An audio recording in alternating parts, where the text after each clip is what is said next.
Kamusta naman yung pag-aaral mo, anak? Okay lang po, ma. Mabuti. Kapag nakasama ka sa window sa speeder, tayo na yung cellphone mo, tapos motor. Oo, bibig ka. Tapos lalabas ka Kaya, sa mall. pagbutihan mo yung pag-aaral mo. Okay, para matupad mo yung mga pangarap mo walang araw. Para makatulong ka sa amin. Di ba? Opo, by the way pala, kamusta yung lahat mo? Lalo na agaw namin. Bakit?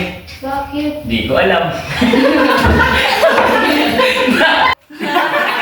Good morning, anak! Morning, ate.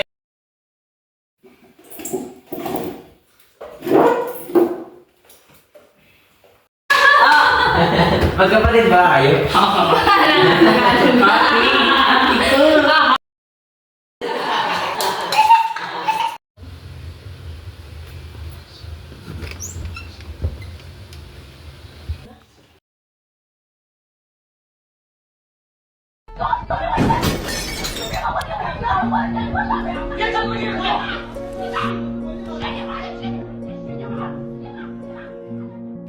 Ano bang pinagagawa mo? Nasaan yung mga ipon natin? Akin na! Para yun sa pang-araw-araw natin at pag-aaral ng mga bata. Nakakarindi ka na! Tumigil ka nga! Ah, nakakarindi pala.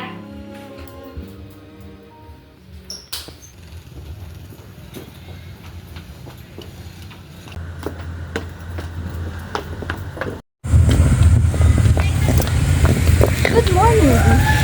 Oh, bakit malungkot ka ata? May nangyari na naman ba sa inyo? Lagi naman. Hayaan mo na. Tara na, malilate na tayo.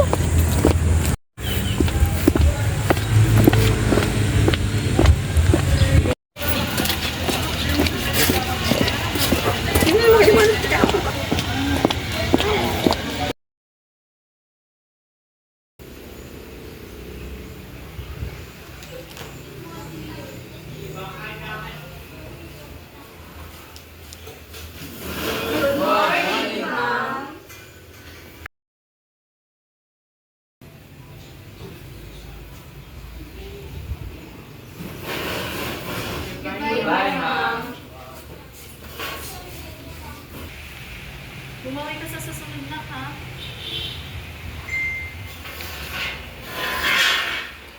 Okay lang yan, Lee. Bumawi ka sa susunod, ha? Una na ako, ha?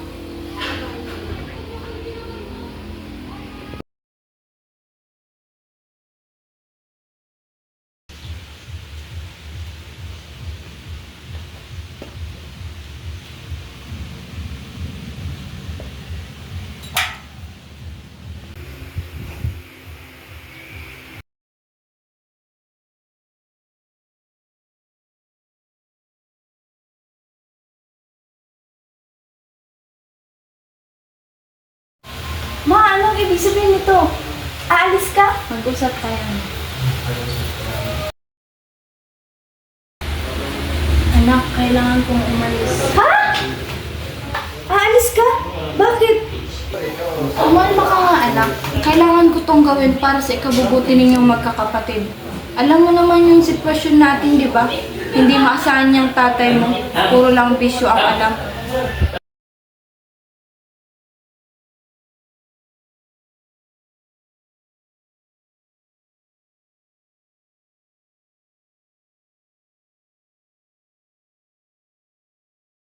Huwag kayong magpapasaway, ha?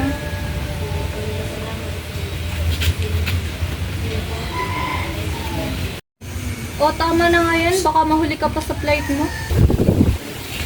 Yun na muna ang bahala sa mga anak ko, ha? Oo na, kami nang bahala. Basta huwag mo kakalimutan magpadala para sa mga gastusin dito sa bahay. Oo, magtatawag naman ako sa inyo niyan. Mga tita, hindi ko naman po yung sinasadya. Hindi ka kasi nag-iingat. Wala ka namang silbi. Naninira ka pa ng gamit. Ganyan talaga pag di nagagabay ng magulang. Huwag naman kayong ganyan magsalita.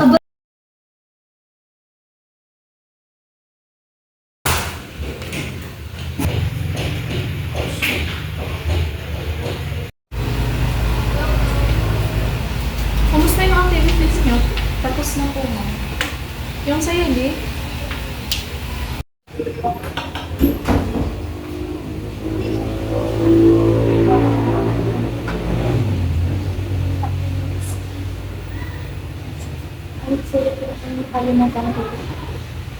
Paano mo kaya mapapasok?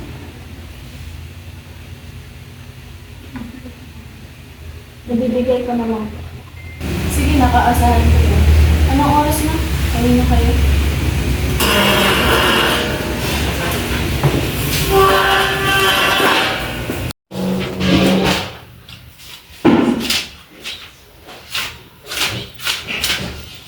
Isa rin ako.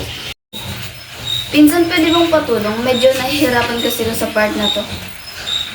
Ayan, ganito yan. Several million years ago, and we are considered the first.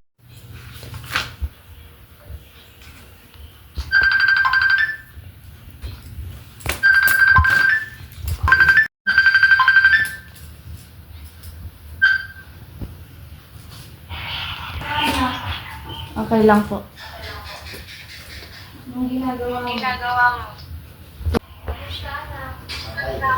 Okay lang.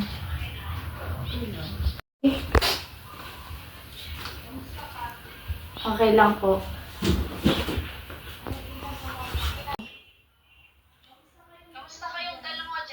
Hello, tita.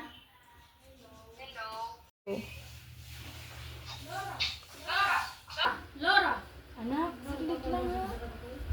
Laura! I told you, using your phone during work is not allowed. No, Mom! I need to talk to my family! Give me your phone. No!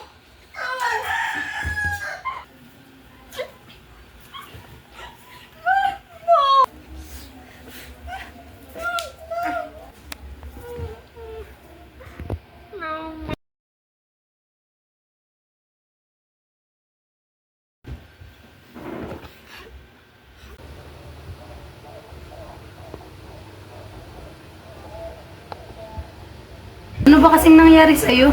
Kung di lang natin kailangan ng pera, hindi natin kailangan mag-is sa malulupit nating amo.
Ate?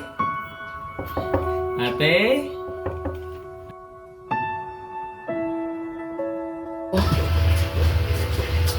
Ate? Ate? Ate? Ate?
may nakita akong sulat na ginawa ni ate.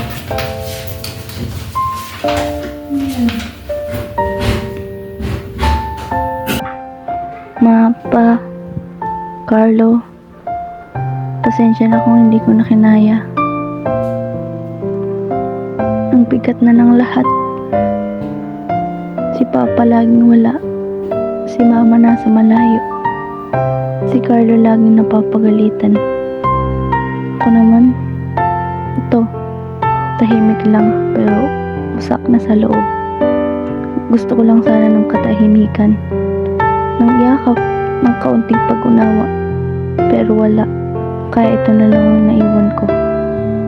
Mahal ko kayo. Sana kahit wala na ako matutulong magpatawad, magmahal, at magsimula ulit.